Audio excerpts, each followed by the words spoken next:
আমি হচ্ছে অ্যাডমিশনে কোথাও চান্স পাই। আমার ডিপ্রেশনের সবথেকে বড় কারণ এটা। যারা আমাকে চেনে জানে, তারা জানে আমি স্কুলের ফার্স্ট গার্ল ছিলাম। যে আমি বলতে গেলে 2-3 বছর এটা নিয়ে অনেক বেশি ফ্রাস্ট্রেটেড ছিলাম।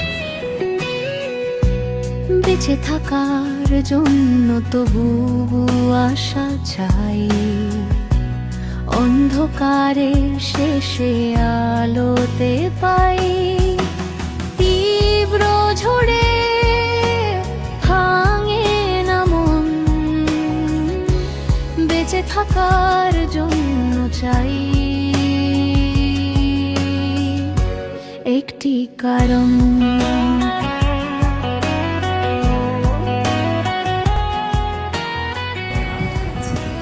ও আমার লাইফে আসার পরে আমার কিছু কিছু বদ অভ্যাস পাল্টাইছে। যেমন অনেক বেশি ফোন ইউজ করতাম আগে রাত জেগে, ইভেন সবসময় বাসায় একা থাকলেই রুমের মধ্যে সবসময় ফোন ইউজ করতাম। কিন্তু এখন ওই অভ্যাসটা কাটাইছে যে ওর সাথে বেশি টাইম স্পেন্ড করা হয়, বেশি একটা ফোন ইউজ করা হয় না, ওর সাথেই আমি ম্যাক্সিমাম টাইমটা স্পেন্ড করি। আর আমার মন খুবই ভালো থাকে ওর সাথে থাকতে। বাসায় মানে কুকুর পালাটা আমার বাসায় অতটা বেশি পছন্দ করে না। বাইরে ঠিক আছে, বাইরে আদর করে ঠিক আছে, বাসার মধ্যে অ্যালাউ করে না। তো কীভাবে আমার ভাই কিনলো ওকে, আমি তো মনে করি ঈশ্বরের একটা গিফট এটা আমার কাছে।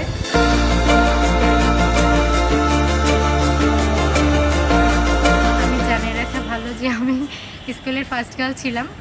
আমার এসএসসি এইচএসসি দুইটাতেই জিপিএ 5, কিন্তু আনফর্চুনেটলি আমার কিছু ভুলের কারণে, লাকের কিছু ব্যাপার আছে, আমি অ্যাডমিশনে কোথাও চান্স পাই। ও বুঝতে পারে যে ওর মামা ভালো নেই, হয়তো মন খারাপ। ও আমার কাছে আসে, কোলের পরে বসে থাকবে, মাথাটা দিয়ে এমনভাবে রাখে, আমার মনে হয় কি দুঃখ সব হয়ে গেছে।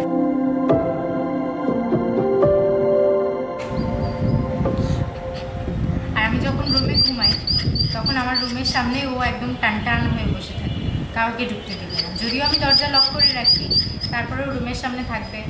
কেউ যদি দরজা নক করে তার উপরে চিল্লাপাল্লা করবে, মানে কাউকেই ঢুকতে দেয় না।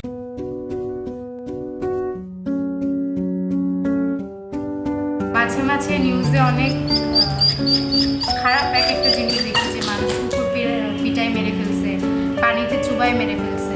এইসব নিউজগুলো আসলে অনেক খারাপ লাগে শুনতে।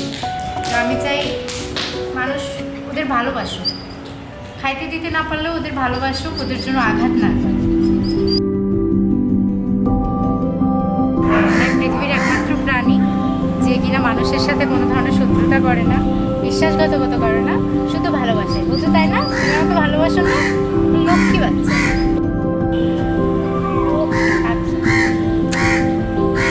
কি দেখো মামা, কি দেখো?